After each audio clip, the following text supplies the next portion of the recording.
నాగపూర్ హింసాత్మక ఘటనపై మహారాష్ట్ర ముఖ్యమంత్రి దేవేంద్ర ఫడ్నవీస్ తీవ్ర స్థాయిలో ఆగ్రహం వ్యక్తం చేశారు. అల్లర్లకు సంబంధించి వీడియోను పరిశీలించి నిందితులను గుర్తించే పనిలో ఉన్నామన్నారు. ప్రజా ఆస్తులను ధ్వంసం చేసిన వారిని విడిచిపెట్టే ప్రసక్తి లేదన్నారు. ప్రజా ఆస్తులను ధ్వంసం చేసి తీవ్ర నష్టాన్ని కలిగించారని ఫడ్నవీస్ ఆవేదన వ్యక్తం చేశారు. అల్లర్లలో జరిగిన నష్టాన్ని కారకులైన దుర్మార్గుల నుంచే వసూలు చేస్తామని స్పష్టం చేశారు. తక్షణమే కట్టకపోతే వారి ఆస్తులను అమ్మి నష్టాన్ని రికవరీ చేస్తామన్నారు.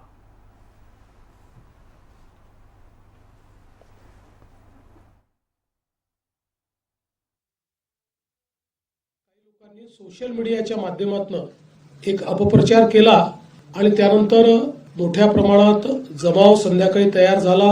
जमावाने तोडफोड केली, दगडफेक केली, गाड्या फोडल्या, लोकांवर हल्ला केला. पोलिसांनी जवळपास 4-5 तासामध्येच या संपूर्ण दंगलीला आवर घातला.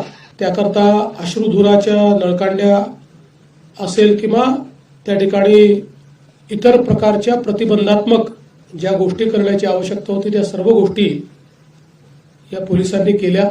या घटनेचे जेवढे सीसीटीव्ही फुटेजेस अवेलेबल होते किंवा खासगी लोकांनी देखील जे काही आपल्या मोबाईलवर चित्रीकरण केलं ते चित्रीकरण असेल, काही पत्रकारांनी चित्रीकरण पोलिसांपर्यंत दिलेलं आहे.